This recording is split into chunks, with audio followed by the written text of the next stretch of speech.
Gente, tudo bem? Sejam muito bem-vindos à live. Hoje eu vou conversar com a Gabriela Dantes, autora do Os Mensageiros.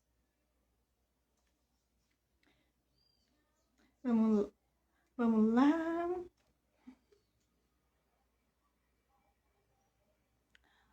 Oi, tudo bem, Breno? Estou muito feliz que você está aqui.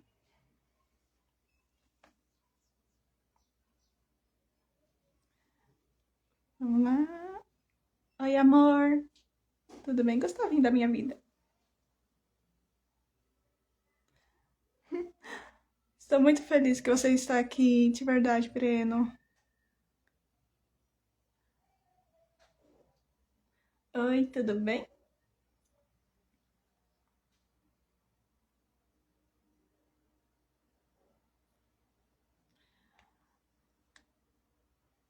Eu vou lá a mensagem. Aviãozinho.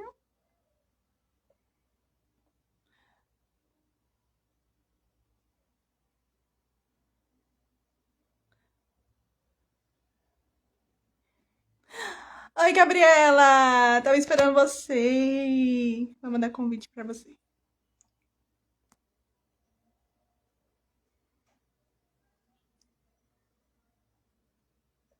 Cadê? Só um minutinho que eu tô tentando mandar o convite.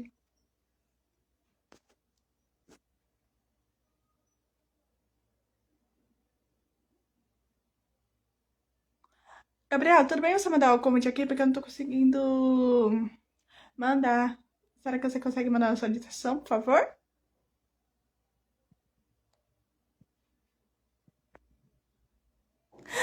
Glória a Deus, Breno. Tô muito feliz, de verdade, que todos estão aqui.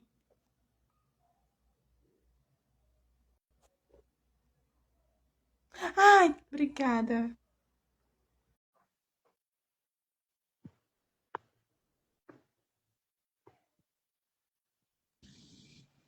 Oi, Gabi! Oi, Isa, tudo bem?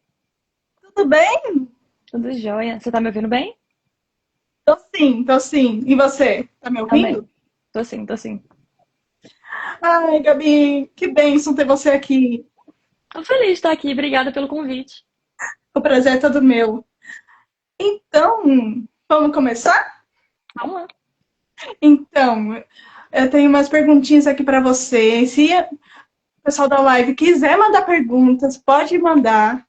A Gabriela é um amor de pessoa. Todo mundo te ama. Todo mundo, Ai, de verdade, tá obrigada. todo mundo animado aqui. Que bom. Gabi, vou fazer umas perguntas aqui para você, tudo bem? Ok, pode fazer. Olha, como você se tornou escritora? Essa é uma boa pergunta. Hum, Eu sempre li bastante, desde criança. E eu acho que toda criança, assim, quando ela cresce lendo muitas coisas, né? Me tornei uma adolescente, assim, traça de biblioteca. Chega um momento que a gente começa a querer escrever as próprias histórias, né? E eu escrevia muito quando eu era adolescente. A minha avó tinha ganhado um computador bem antigo, assim, do meu tio. E aí eu ficava lá no Word escrevendo, assim, uma história ou outra, mas nada a sério, né? Era a época das plataformas online, tipo o Nia, Wattpad. Então eu sempre escrevi por lá. E aí, depois de adulta, né, retomei o hábito da leitura e aí não demorou muito, assim, para eu ter vontade de voltar a escrever. Eu falei, acho que eu vou voltar a escrever um pouquinho de novo, né? Vou rascunhar uma história aqui. Mas nem estava imaginando, né, que ia virar um livro de verdade, que tudo isso está acontecendo. de verdade, eu conheço muito bem esse sentimento, porque eu também sou Aham. escritora. E eu tenho o mesmo jornal que você. Adolescência, também amo a biblioteca. Wattpad também, ele foi o berço de muitos escritores, É verdade. verdade. E como foi conhecer a coerência? Como você colocou o seu livro na coerência? Então, a história com a Coe também foi depois que eu escrevi, né? Tinha escrito a primeira versão dos Mensageiros, e aí eu falei, vou tentar uma editora, né? Vou tentar mandar para alguma editora e vou ver se alguém tem interesse em publicar. E aí eu procurei algumas e vi que assim, a maioria não recebia original, né, diretamente do autor. E Sim. aí, quando eu tava olhando os meus livros aqui na estante, né, eu tenho A Lágrima de Vidro, da Gabi Costa. E eu falei, ela tem o selo Elohim, né? Eu falei, vou procurar, vou me inteirar da editora. Aí eu vi que eles recebiam o original. Aí eu tentei, né? Mandei pra eles e aí, acho que uma semana depois a Lilian me mandou e-mail. Sim, é porque ainda mais mandaram uma pergunta na caixinha do Instagram que eu fiz e fez assim, como é você sentir que o seu livro está no Brasil todo o Brasil? Eu acho que ainda não caiu a minha ficha sobre isso.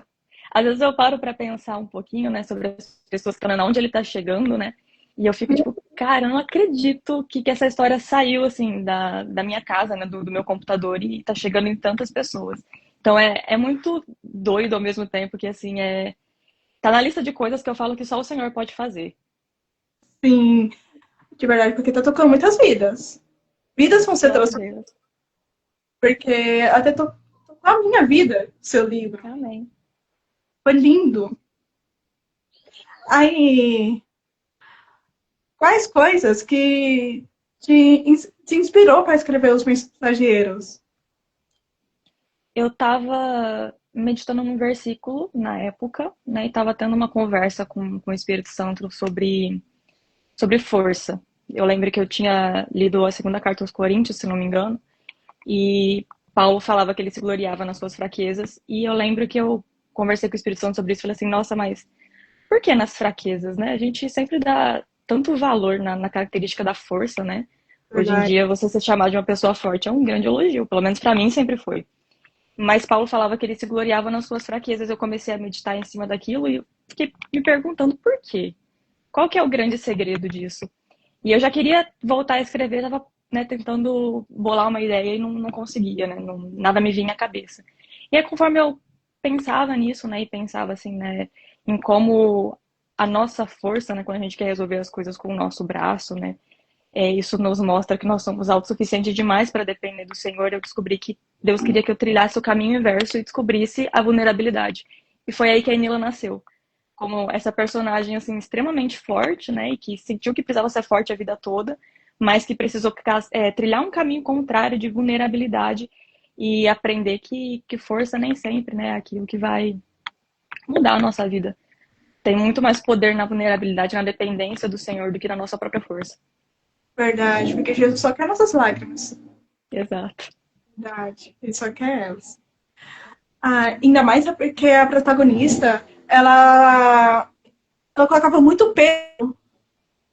Me permite tocar um trecho do seu livro, ela colocava muito peso do pai dela, né? Sim. Que ele obrigava ela a colocar armadura. E nisso eu senti o peso familiar, Uhum. né? Ela carregou muitas coisas, né, a vida toda. E eu quis que ela fosse muito identificável, né? Eu queria que as pessoas lessem e, pelo menos em alguma coisa, elas conseguissem se identificar com a Enila. Eu Uhum. acho que tem muito valor numa história quando você lê aquilo e você se identifica, né? E especialmente porque a história da Enila é uma história de esperança, né? Uma história de restauração. Era um dos objetivos era que quem lesse, quem se identificasse, entendesse que existe um caminho a ser traçado, né? A vida não precisa ser tão pesada assim. As coisas não precisam ser difíceis de carregar a vida toda, né? Existe um caminho que a gente pode percorrer e que tira esse peso dos nossos ombros, né? Cristo levou sobre si as nossas cargas, né? Os nossos fardos, e a gente fica se segurando, né? Essa carga pesada, quando na verdade ele já carregou. E a Nila, ela aprende isso, né? Ela aprende que ela não precisa mais carregar esses fardos. Uhum. Ainda mais porque ela conheceu pessoas que Sim. ajudou nessa caminhada.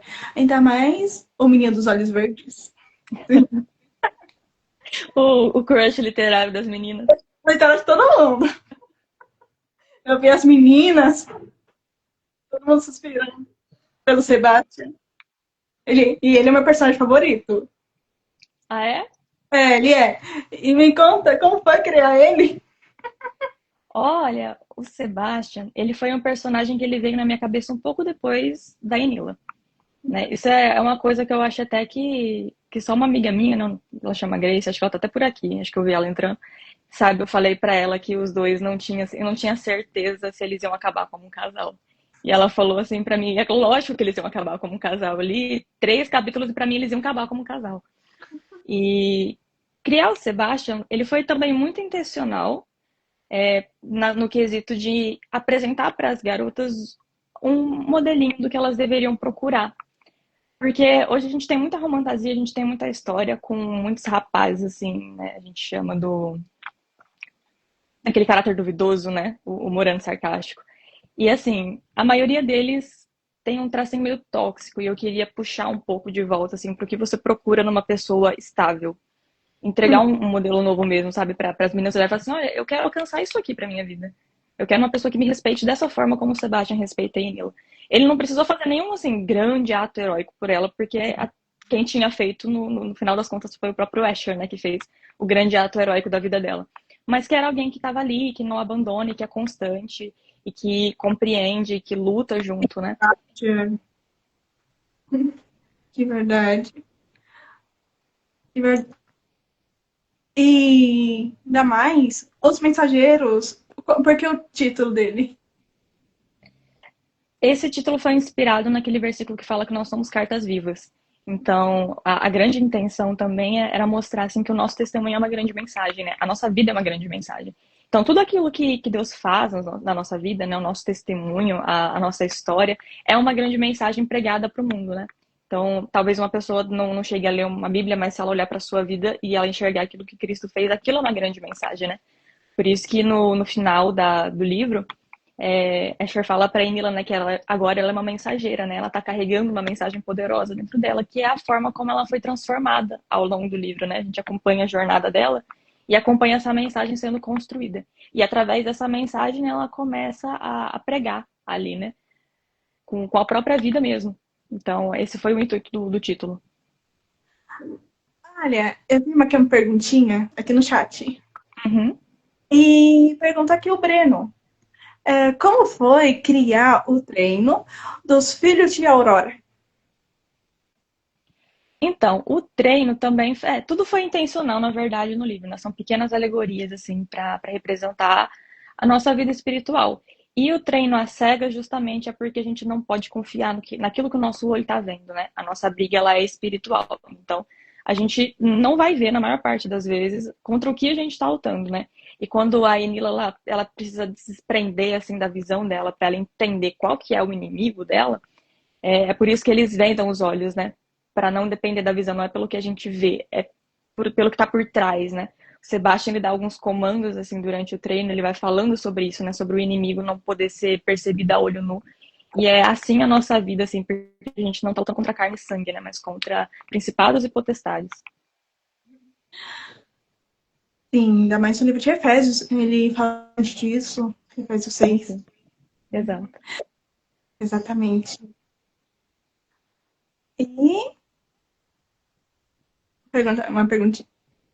Então, se adaptando a outro método, a luta foi. Porque eu não tô conseguindo muito. Desculpa, porque eu não tô conseguindo muito enxergar. Não, fique em paz. É aqui, ó. Então, se adaptando ao outro método, a luta foi épica. Acho que ele tá comentando, assim, que foi a época ela se adaptando, né? Esse É, método de luta era diferente de tudo que ela conhecia, né? Porque ela cresceu, assim, em Babylon lutando contra pessoas, né? Ela, nos treinos ali, né? No campo de treinamento, ela lutava diretamente contra os colegas dela, né? E lá eles não se importavam, assim, de machucar uns aos outros, né? Esse embate, assim, corpo a corpo mesmo. E quando ela vai para os filhos da Aurora, ela precisa aprender, né, que ela não depende do sentido dela, que a luta não envolve ataque, mas envolve defesa, porque ela não tem que atacar a pessoa, né? Ela tem que sim, atacar o que está por trás, ela tem que achar o inimigo que está por trás. Ela precisa se adaptar, então, assim, reflete muito a nossa briga espiritual também, né? Às vezes, Satanás usa pessoas para atacar a gente e a gente não tem que atacar essa pessoa de volta, não é essa pessoa que está fazendo mal para nós. Quem tá é o inimigo que está agindo por trás dela, né? sim. Verdade, eu vi bastante isso. Eu fiquei, uau! Uau! Com quem ela tava lutando. Pra não falar pra Exato. spoilerzinho, né? Porque... Sim, sim. Mas, de verdade, quando eu descobri com quem ela tava lutando, quem ela tava lutando, eu fiquei, de verdade. Eu queria fazer É. uma outra perguntinha. Aham. Você colocou alguma experiência pessoal sua no livro? Hum. Eu acho que ele tem, assim, micro experiências minhas, né, ao Sim. longo do livro. É difícil a gente falar de coisas assim que a gente não vive, né? Mas É. assim, todo esse processo, acho que o maior processo assim de experiência foi ela aprendendo assim que Escher tá por perto e que ele é acessível, né? Foi, Uhum. acho que a maior experiência que eu tive e que eu queria passar também, que é esse Jesus que não tá distante da gente. Que ele é fácil de você acessar, é fácil de conversar, é fácil de você estar com ele, né? Você não precisa de uma grande coisa. Então, essa foi a minha maior experiência, uma das maiores coisas que eu aprendi durante a minha caminhada, né? Que é esse Cristo que está perto e que eu quis também passar no livro, através da Enila. Sim. E fizer uma perguntinha aqui. Como foi o processo de escrita? Olha, ele foi, assim, bem cansativo, bem lento. Eu trabalho, né? Então, assim, para escrever eu tinha os finais de semana, os feriados, as minhas férias do serviço e o período da noite. No começo, assim, eu quase nem sabia o que eu estava fazendo, né? Então, assim, eu só me joguei, assim, de cabeça no Word e deixei as palavras fluírem, né? E fui escrevendo. Hum, E durou, acho que 3 meses. Eu fiquei 3 meses escrevendo o primeiro rascunho dos Mensageiros. Até chegar, assim, ao final da primeira versão dele. ainda mais tá vindo o livro 2, né? Tá ali no livro 2 também, tá lá em banho-maria ele, né? Tá esperando a minha edição.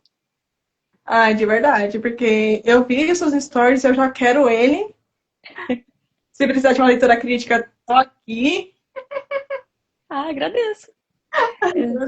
Eu falo, quanto mais leitura crítica, melhor, né?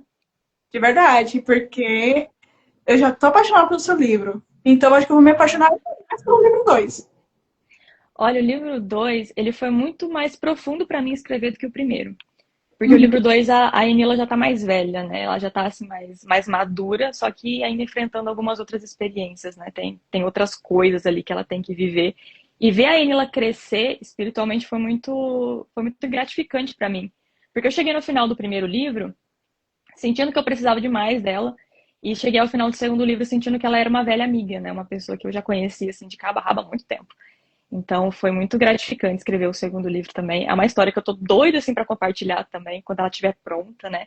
Tem muita coisa legal lá, tem personagens que voltam, né? Tem alguns outros conflitos que são resolvidos que não são resolvidos no primeiro, então eu tô bem assim, bem animada com ele mesmo. Porque ainda mais vai ser um amadurecimento até para você. Até para você é Sim. um amadurecimento, porque você vai conversar, o Espírito Santo vai falar com você. Então, vai ser um amadurecimento para personagem e para autora, né? Foi Falando para também. autora para autora, isso que acontece bastante. Sim, sim, isso é verdade. É verdade.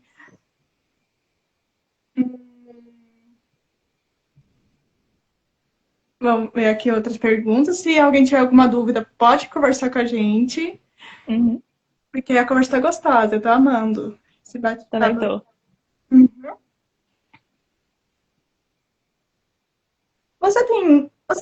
Pretende escrever outros gêneros literários? Como você escreve fantasia, você pode escrever um romance, uma, uma outra tipo de aventura. Olha, eu sou muito adepta da romantasia, né? Eu sempre gostei muito de ler romantasia e eu gosto muito eu falo que qualquer outro gênero me deixa meio assim, parece que falta alguma coisa, sabe? Escrever só um romance, só um drama, eu acho que fica tipo assim, tá faltando alguma coisa, tá faltando uma guerra, tá faltando assim um poder aqui. Então, fantasia, por enquanto, é o único gênero que eu pretendo escrever, né? Inclusive, eu tô até trabalhando em uma outra romantasia nesse momento, né? Além dos Mensageiros, é outro universo, é outra história. Mas por enquanto, meu coração é 100% da fantasia. E Os Mensageiros, você pensa em fazer uma trilogia, uma saga? Os Mensageiros é uma duologia. Ele, na verdade, foi criado para ser um livro só, né? Ele era para ser fechado nesse primeiro.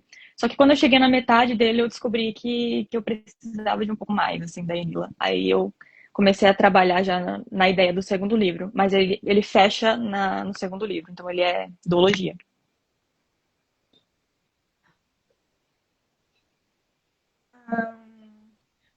O Breno tá falando aqui.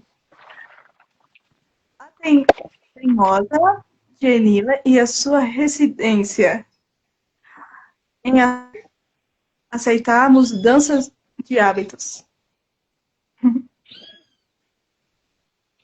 Foi aqui um comentário que teve aqui do Breno. Uhum. Ela foi muito resistente mesmo, né? É, Essa teimosia da Anila também é uma coisa que é um pouquinho minha, né? Eu sou meio teimosa, assim, também. Ela é um pouco mais aumentada, né? A Anila, ela é muito, muito colérica, né? Então, assim, ela é bem difícil de lidar. eu vi. Eu vi isso bastante também. Ela irritou muita gente, viu, com essa teimosia dela. Só um pouquinho. Mas é porque eu entendo ela. Eu entendo perfeitamente. Eu também sou. É a velha história do povo de Israel, né? A gente vai ler a história do povo de Israel, a gente fica assim, gente, olha isso, sem cabimento, né? Povo desobediente, Deus tá dando de tudo, e eles não dá jeito na vida. E a Enila igualzinha. E a gente lê assim, e igualzinho também, né? Quantas vezes? É, o povo ganhando pão do céu e falando quando a gente vai voltar por. Ela foi lá, levada pra Shalom, né? É, Cuidaram dela, trataram dela, ela não, tô indo embora, não quero ficar aqui não. bem distante. Mas de verdade. Ai, ai. E o Sebastião é bem calminho, né? Vamos dizer. Ele Ele é a é. paz em pessoa, aquele menino. Ai, ai. E me conta como foi criar a família do Sebastian, como foi os amigos dele, porque ele tem um amigo lá também que é bem teimoso. Mas Maver, nosso é, querido Maver. Maver ele foi aquele personagem que ele foi criado justamente pra você não gostar dele no começo e amar ele depois, né? é, Eu descobri que eu gosto de fazer isso. É interessante. uhum, Mas assim, eu queria trabalhar, né, as diferentes, assim, realidades, né, das pessoas. Então, o Meivor era esse reflexo, né, de ter crescido ali em Ashalon, né, isso para ele era diferente da Enila, né, porque a Enila cresceu fora de Ashalon, né, ela cresceu em Babilônia, então ela já cresceu num ambiente muito hostil, mas o Meivor, ele cresceu num ambiente mais rígido dentro de Ashalon. sim, E ele era, assim, esse parecido com ela, né, nessas questões, só que com realidades diferentes, né. Isso acontece, isso pode acontecer dentro da igreja, né? A gente pode encontrar pessoas com realidades difíceis, né? Mesmo estando assim na igreja desde sempre. E o Meivor, ele é essa representação. Então, assim, ele é meio desconfiado, né? Faz parte do jeito dele. Ele é bem desconfiado, ele é bem teimoso também, muito resistente, mas é uma pessoa com um coração gigantesco também. sim. E tocando a parte de Ashalon, como você se inspirou para criar a cidade? A cidade, o acampamento, no caso, ou Bábilos? É, porque tem a parte, né, onde a Enila cresceu Uhum. e também tem o acampamento. Como foi criar essas duas cidades? Bábilos eu queria que representasse esse lugar bem opressor, sabe? É a representação do mundo, né? Sim, Então, Bábilos é aquele lugar assim que faz você pensar que você pode fazer tudo, que você tá livre, né? E que tá tudo bem, tá tudo certo. Cada um cuida do teu aqui e é assim que a gente vive. E ok. Então eu queria que ela fosse essa representação, Bábilos, né? Até representativo de Babilônia, né? Que é a cidade citada na Bíblia. E a Shalom eu queria que fosse o oposto disso, né? É um lugar, esse lugar de paz, né? Esse lugar assim em contato com a natureza, né? Onde é tudo mais aberto. E eu queria que ele transmitisse essa sensação de paz que a gente tem quando a gente está perto de Cristo. sim. Ai, queria tanto abraçar quando eu li o livro. Porque de verdade. É lindo, lindo. Ainda mais. Eu tive muito assim temor de escrever o Escher, né? Porque como é a representação de Cristo, a gente sente essa responsabilidade, né? De como ele vai estar sendo retratado ali. E eu falo, foi muita graça do Senhor, né? E eu vi como esse personagem, né? Como que essa representação de Cristo, ela tocou as pessoas, né? Eu falo, glória a Deus por isso. Que, que elas puderam sentir esse Cristo que ele é próximo, né? Que ele é amigo, que entende, que conversa, que é duro quando precisa, né? Porque ele dá as chamadinhas na Enila lá. Mas que é esse amigo que tá perto e que deseja, né? Ter relacionamento conosco. É, um pai. Como Um pai. cristão, cristão é nosso pai. Como ele foi com ela. Eu senti isso. Pai pra filha. Sim. Uhum. e eu achei muito lindo. Achei muito lindo o seu livro. Você tá de parabéns em cada detalhe. Ah, obrigada. Fico feliz. De verdade.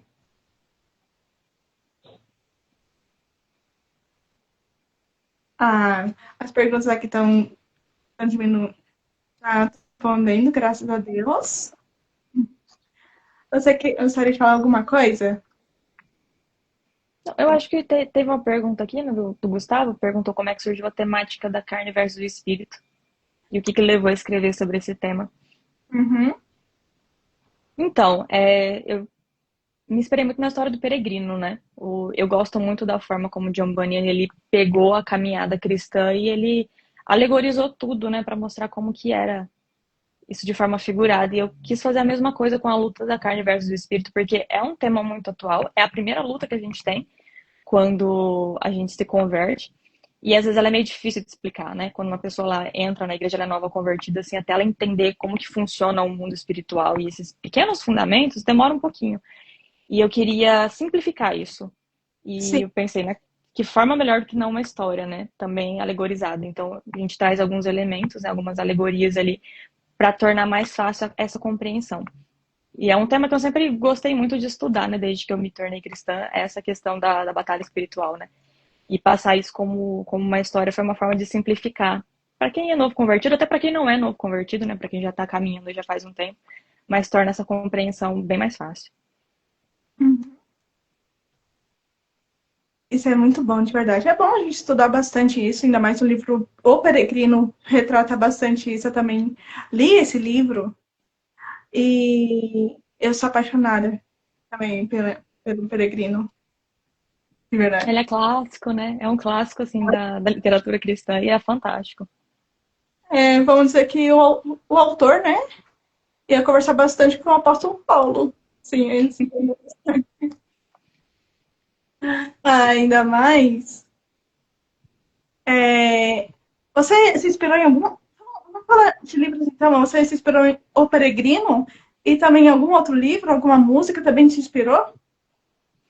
Foi, assim, majoritariamente o Peregrino, né? Inclusive, até a coragem que eu tive para ir atrás de publicar veio do, do John Bunyan, né? Ele tem um mini ensaio, assim, no começo da edição que eu tenho, que ele fala sobre uma dúvida que ele teve de publicar O Peregrino Não. E ele diz que ele ouviu pessoas, né? Falando assim, tem pessoas que vão amar e tem pessoas que vão odiar. E isso faz parte. Então eu vou poupar as pessoas que vão amar, né? Vou privar delas ler essa obra por conta das pessoas que não vão gostar. E ele foi lá e publicou. E foi assim o pontapé que eu precisei para ir atrás também para publicar, né? Porque a gente tem esse receio, ainda mais quando a gente é iniciante, né? É meu primeiro livro, então assim, eu estava bem segura quanto à história. E foi assim esse pontapé que eu precisei para ir atrás. Eu escutei muita música mesmo, enquanto eu estava escrevendo, mas de essa inspiração maior, além das referências bíblicas, né, que tem dentro dos mensageiros, foi o Peregrino. É, o seu livro, ele. O que passava. O que passava na minha cabeça é o louvor, tudo é perto do Felipe Rodrigues. Até que eu coloquei bastante na divulgação. Sim, Uhum. E aí, quem é. foi até engraçado, porque eu só conheci esse louvor, assim, bem depois que eu tinha começado a escrever. É, e quem é esse da Juliana Souza? Também é lindo. É lindo esse louvor. E teve uma pergunta que tá bem. E a névoa? E as escamas dos olhos dos É, personagens? essa foi uma referência, né, à queda das escamas do apóstolo Paulo, né? Ele tem esse momento, né, onde ele tá na conversão dele, que a Bíblia conta que essas escamas caem, né, dos olhos dele. E eu quis trazer isso para dentro do livro também, como essa nossa visão fechada, né, que nós temos, e quando Cristo chega, né, e a gente se converte, a nossa visão muda, né, as escamas caem, a gente começa a enxergar de forma clara como essas coisas funcionam. Sim, de verdade. Ai, Gabriela, é um prazer conversar com você, de verdade. Ah, o prazer é meu, Isa. De verdade. Uma bênção na minha vida. Amém, glória a Deus. Ai, E, e vai vir outros livros aqui pra gente, né? Vai sim. Tô com bastante projeto assim que tá esperando, né, o momento certo, porque eu gosto de trabalhar em um livro de cada vez, né, para não me perder. Como eu escrevo fantasia, são muitos universos, né, muitas regras assim. Se começa a escrever muitos livros de uma vez só, eu posso acabar me perdendo ali no meio de todos esses universos. Mas tem bastante coisa planejada para os próximos anos. Uhum. E você tem um recadinho para as pessoas que estão assistindo a live? Bom, eu quero agradecer, né, quem parou esses minutinhos para conversar aqui junto com a gente e que leu, né, os mensageiros, que se interessou pela história. Eu me sinto muito grata e muito feliz mesmo por saber que esse livro está alcançando pessoas, está tocando vidas, né, que tem pessoas que estão gostando dele, virando madrugada lendo ele, né, até porque eu sou uma leitura da madrugada, então, assim, para mim é muito gratificante é, saber que tem pessoas lendo meu livro, né, e lendo ele, assim, perdendo o sono, né, para ler. Uhum. Tudo isso é muito além do que eu podia imaginar. E quero encorajar, né, as pessoas a sonharem e acreditarem nos sonhos que Deus coloca, né, na sua vida. Porque aquilo que é difícil pra gente, né, tá além da nossa mão, não tá tão longe assim pra mão de Deus, não tá longe pra mão dele. Ele pode fazer muito além de tudo aquilo que a gente pensa, né, ou imagina. E foi isso que ele fez na minha vida, é o que ele segue fazendo. Se alguém me perguntasse há um ano atrás se eu imaginaria estar vivendo tudo isso, a resposta seria não, com certeza não. Mas o Senhor faz muito além de tudo aquilo que a gente pensa, de tudo aquilo que a gente sonha. Verdade, a nossa adolescente, ela tá gritando aqui dentro, assim, ser aquela adolescente que tava escrevendo os livros lá de pé. Meu Deus! Nossa, a Gabi de 14 anos ia ficar assim, o quê? Como assim um livro? Nossa! Ter um livro meu assim. Eu sempre quis ter minha biblioteca particular em Sim, de verdade. A nossa fica comemorando. si. Ai, de verdade. Obrigada, Gabriela. Eu que agradeço, Isa. Muito obrigada, viu? Obrigada a cada pessoa também que parou para assistir aqui. Verdade. Ai, que Deus te abençoe muito, muito, muito. Que venha muitos livros, muitas ideias, Amém. muitas ideias. Amém. Bloqueio criativo não existe pra gente. Amém. Amém? Ai, que Deus te abençoe, Gabi. Amém. Deus te abençoe, Isa. Obrigada pelo convite. O prazer foi todo meu. Obrigada por aceitar.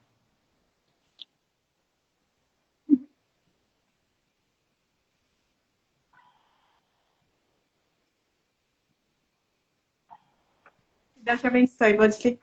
Até mais. Beijo. Tchau, tchau. Beijo. Beijo.